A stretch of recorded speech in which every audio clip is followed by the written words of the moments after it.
Olá, boa noite. Está começando mais uma edição do Jornal da Difusora. Vamos aos destaques de hoje.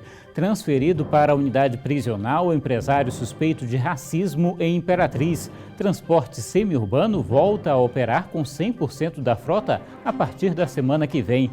Governo do Maranhão recua e aulas presenciais não serão mais retomadas no dia 15 de junho. Datas das eleições também podem sofrer alterações, desde que aprovadas pelo Congresso Nacional. E ainda, empresários apostam no delivery para a venda de comidas típicas durante a quarentena. O Jornal da Difusora já está no ar.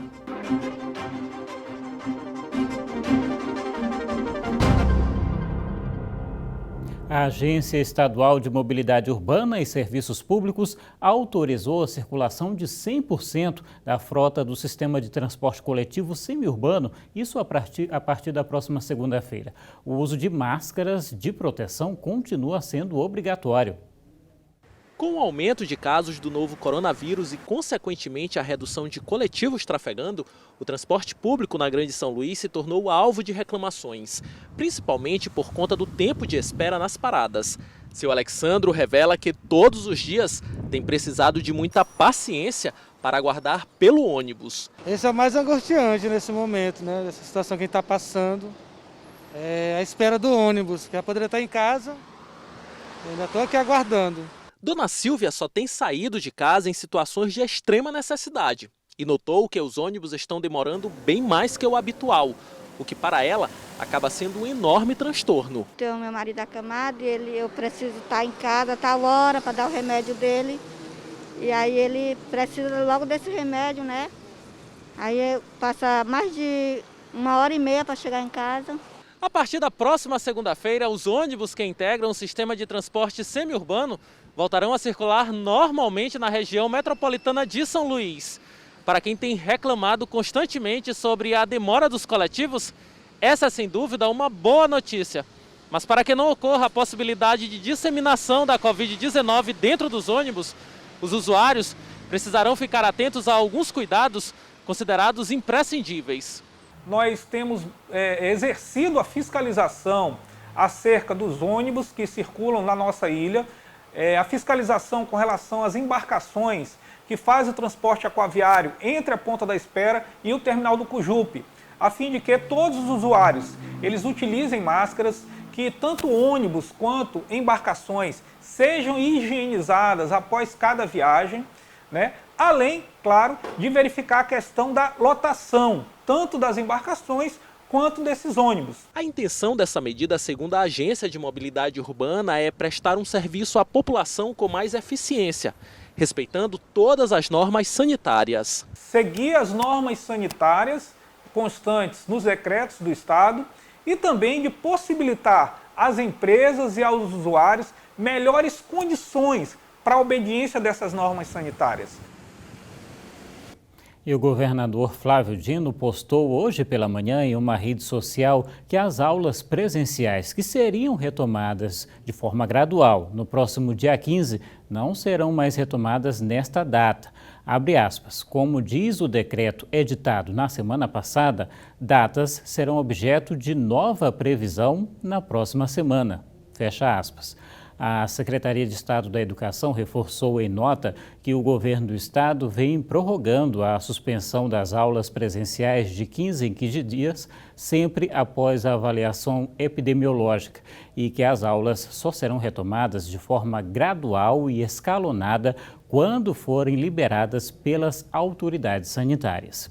E olha só, a pandemia segue avançando em todo o Maranhão. Mais de 70 mil testes laboratoriais de Covid-19 já foram realizados até agora. Isso de acordo com o último boletim da Secretaria de Estado da Saúde. 1.269 pessoas estão internadas em hospitais entre as redes pública e privada e mais de 25.300 estão em tratamento em casa. 16.629 pessoas já estão recuperadas, mais de 1.000 mortes já foram registradas. O número de casos suspeitos subiu para 976 e mais de 26 mil novos exames de Covid-19 já foram descartados em todo o estado. E em meio a debates e protestos em várias partes do mundo, um empresário é suspeito de praticar racismo em Imperatriz. O homem foi preso em flagrante por um delegado da região. A cena foi flagrada pelo delegado Vital Rodrigues. Ele estava na mesma banca de comida em que o comerciante Heraldo Mourão. O flagrante aconteceu quando o suspeito assistiu uma reportagem sobre os protestos nos Estados Unidos. Foi nesse momento que Heraldo pronunciou as palavras ouvidas pelo delegado e imediatamente foi levado ao plantão central e, em seguida, transferido para a unidade prisional de ressocialização de Imperatriz. Ele olhou para a televisão e fez o seguinte comentário: uma confusão dessa por causa da merda de um preto. E prosseguiu, comentando com um amigo dele e, consequentemente, comigo, com quem estava ali. Preto e merda é a mesma coisa. A representatividade do povo negro ainda é extremamente baixa, principalmente quando se fala em trabalho, música, filosofia, teatro, mas acredita-se que esse cenário está em constante renovação, com pessoas pretas que fazem pontes da valorização da ancestralidade com o combate ao racismo. Em Imperatriz, o Centro de Cultura Negra Negro Cosme continua lutando pelo direito à vida negra. A presidente do centro apoia o movimento. Que nós precisamos realmente denunciar esses fatos, acompanhar todo o processo que vai decorrendo dessas possibilidades e, além de tudo isso, ainda construir um jeito de ser diferenciado, em que o processo de escravidão possa ser superado. Bom, a defesa do empresário Heraldo Mourão se manifestou por meio de nota e disse que ele jamais desferiu palavras de cunho racista e que, quando o empresário assistia à matéria, fez o seguinte comentário, abre aspas, rapaz, nós pretos não valemos nada mesmo, fecha aspas.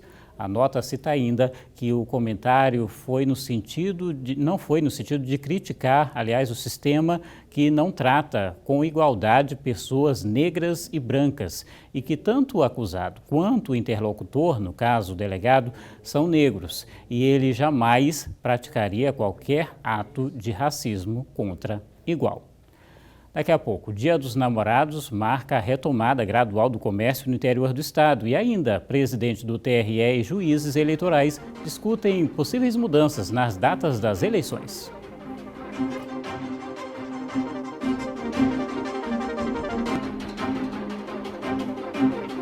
De volta com o Jornal da Difusora, e a data das eleições deste ano foi um dos assuntos discutidos hoje pela manhã entre o presidente do Tribunal Regional Eleitoral do Maranhão e juízes eleitorais do estado. O desembargador Tairone Silva se reuniu nesta sexta-feira por meio de videoconferência com os juízes das 105 zonas eleitorais do estado. Foi a primeira reunião com os magistrados realizada após a posse como presidente do Tribunal Regional Eleitoral do Maranhão, ocorrida no dia 19 de maio. O novo corregedor do tribunal, desembargador Joaquim Figueiredo, também participou da videoconferência, que tratou do desenvolvimento dos trabalhos da Justiça Eleitoral para as eleições deste ano, em meio à pandemia. Tratamos dessa possibilidade de mudança de data também, entendeu? Já que o próprio ministro disse que isso é previsível, essa mudança de data, possivelmente para o dia 15 de novembro. O presidente do TRE também tratou sobre o retorno das atividades presenciais previsto para julho, em todas as zonas eleitorais do Maranhão. O próprio Superior Tribunal Eleitoral já flexibilizou no sentido que os tribunais passem a analisar, naturalmente, considerando a situação de cada estado, essa possibilidade desse retorno paulatino. A maior preocupação do presidente do Tribunal Regional Eleitoral do Maranhão era com a realização das convenções partidárias, que tiveram autorização do TSE para acontecer de forma virtual. A partir do dia 5 de agosto já vamos iniciar os registros de candidatura. Esses registros de candidatura também podem ser feitos de forma eletrônica, não há necessidade de aglomeração. Bom, e 22 agências da Caixa Econômica vão abrir amanhã novamente aqui no Maranhão. Desse total, 5 delas são aqui em São Luís. O atendimento será destinado ao saque da segunda parcela do auxílio emergencial, que já havia sido antecipada para o uso digital por meio do aplicativo Caixa Tem e estará disponível para saque em espécie de acordo com o calendário para aqueles que recebem a primeira parcela até 30 de abril. O atendimento será somente de 8 da manhã até o meio-dia. E mesmo acreditando em uma queda na procura por conta da pandemia, lojistas de Caxias estão se preparando para as vendas do Dia dos Namorados. Alguns setores do comércio na cidade estão autorizados a funcionar. Joaci até gosta de romantismo, mas para ele esse não é o momento certo para presentear a pessoa amada, não. Acredita que deixando para depois é até melhor, porque a comemoração será mais afetuosa. Agora, o momento é de valorização da vida. Se preservar um pouco, deixar de fazer festa, aglomeração de gente não pode acontecer, o presente você pode guardar. Cada pessoa pensa e reage de forma diferente, mas para aqueles que mesmo em tempos de pandemia não abrem mão de presentear a pessoa querida, o comércio local está preparado para receber essa clientela. E, claro, obedecendo todas as medidas de proteção para evitar a propagação do novo coronavírus. O controle começa logo na entrada dos estabelecimentos. A gente procurou se adequar da melhor forma possível, né? Obedecendo a todos os padrões de segurança e de higiene, né? Colocamos espaço, uma demarcação de espaço nos assentos, né? Para que haja uma certa distância dos clientes. Colocamos faixa de sinalização em toda a loja, tanto para pagamento de parcelas quanto para o próprio crediário e pacote. Faz poucos dias da reabertura gradual do comércio em Caxias. E mesmo os lojistas apostando nas vendas, é notório que este ano, o Dia dos Namorados, comemorado em 12 de junho, não terá o mesmo impacto que em anos anteriores. Como o comércio está funcionando em horário reduzido, entre 7 da manhã e 1 da tarde, a recomendação do Sindilojas é que as pessoas se antecipem na compra de presentes para evitar aglomeração. O que nós recomendamos é que não venham ao comércio se não realmente estiver com necessidade de adquirir algum produto. Evitem vir em grupos para que a gente realmente possa cumprir essa meta de manter o comércio funcionando sem aglomeração. A gente vai para um rápido intervalo e daqui a pouco empresários apostam no delivery para a venda de comidas típicas durante a pandemia. É um instante só.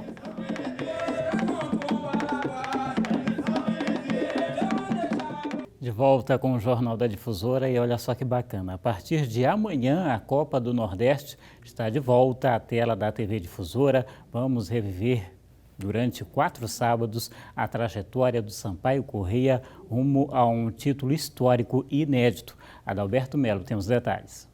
Muito boa noite a você, aqueles que acompanham o Jornal da Difusora. Estou aqui para lembrar que amanhã é dia de reviver uma grande emoção, um momento importante do futebol maranhense, a conquista do Sampaio Corrêa na Copa do Nordeste 2018. É isso mesmo, a bola está parada na Copa do Nordeste esse ano, mas a gente vai reviver momentos importantes do Sampaio. São 4 jogos que a TV Difusora vai exibir todos os sábados do mês de junho. Estaremos juntos com o futebol e com a Copa do Nordeste de volta. Aqui, você sabe, é a casa da Copa do Nordeste. E nós vamos rever aquele jogo do Sampaio contra o ABC pela semifinal da Copa do Nordeste. O Sampaio venceu com um gol de William lá no segundo tempo. O primeiro tempo foi bastante equilibrado, mas no segundo o Sampaio fez toda a diferença e a torcida empurrando. E o Sampaio sai de São Luís, então, com resultado importante para Natal, para enfrentar o ABC, mas aqui, jogando em casa, no Castelão, quem manda é o Tubarão, como gritava a torcida, e o Sampaio conseguiu um resultado importante. Venceu com um gol de pênalti, marcado pelo William, aos 13 minutos do segundo tempo, e a gente vai reviver toda a emoção desse jogo, desse jogão de bola pela semifinal da Copa do Nordeste nesse sábado. Esperamos você, então. Copa do Nordeste, sábado 6h15, a gente se encontra numa noite de grande futebol, um sabadão com futebol de volta aqui na tela da TV Difusora. Tá certo, tá feito então o convite. Olha, em tempos de isolamento social e restaurantes fechados, serviços diferenciados têm sido a salvação de muita gente que não abre mão da boa comida maranhense. A repórter Nice Ribeiro foi conferir como as empresas especializadas na culinária junina estão fazendo nesta época do ano. Vamos acompanhar.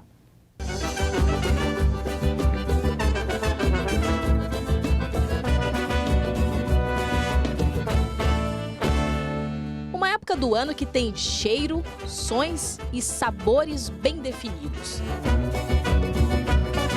O mês de junho chegou e com ele a expectativa para uma das datas mais celebradas, o São João, que carrega simbologia, religiosidade e uma culinária que só tem no Maranhão. Mas a pandemia acabou adiando a festa tão típica e também os projetos de muita gente, especialmente daqueles que trabalham pelos arraiais e que têm nutrido o sentimento de saudade, mas também de necessidade. A gente teve que se reinventar. A gente não pode estar na rua, então a gente resolveu fazer dentro de casa. Então, dentro de casa, a gente cozinha, usa os meios que as redes sociais para alcançar as pessoas e o delivery. Assim, a gente também acaba ajudando uma outra pessoa que é o motoboy, né? E consegue também ajudar as pessoas que não podem, ou não devem, ou não querem sair de casa. Então, acabou criando-se um elo ali, uma rede, né? Uma rede criativa em que a gente tem que se ajudar. Junho é um mês de muita identidade para o Maranhão, porque as festas juninas reúnem muito mais do que a cultura em si. Envolvem economia. Todos os anos, milhares de barraqueiros, especialmente aqueles que trabalham com a gastronomia, se reúnem pelos arraiais.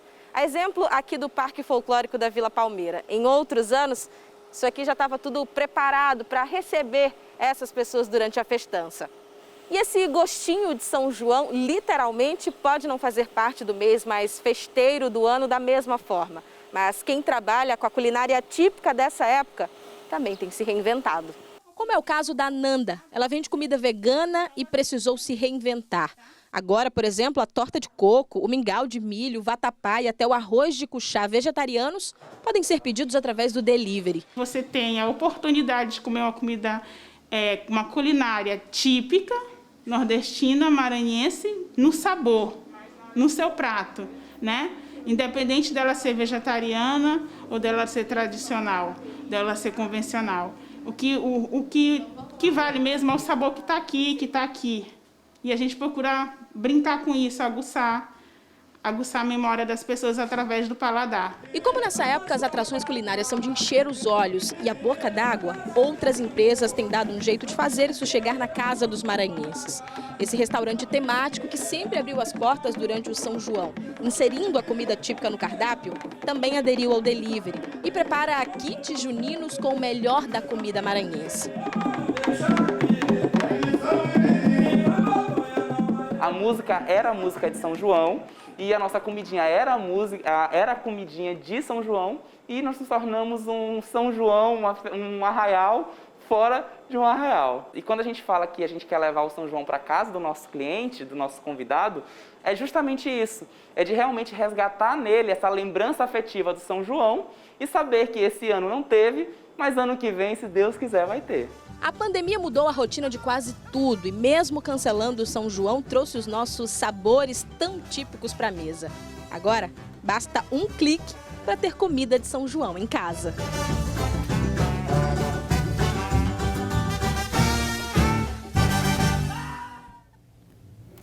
É isso, as reportagens dessa edição você pode rever no portal MA10 e para acessar, você já sabe, basta acionar a câmera do seu celular e apontar para o QR Code que aparece aqui no canto da sua tela. Se você não conseguir de primeira, vá lá na loja de aplicativos do seu smartphone, baixe o aplicativo específico para isso e vai dar certo, tá bom? Muito obrigado pela sua audiência, pela companhia. A gente encerra o Jornal da Difusora com imagens ao vivo da movimentação na Ponte do São Francisco, aqui na capital maranhense. Uma ótima noite para você e um bom fim de semana.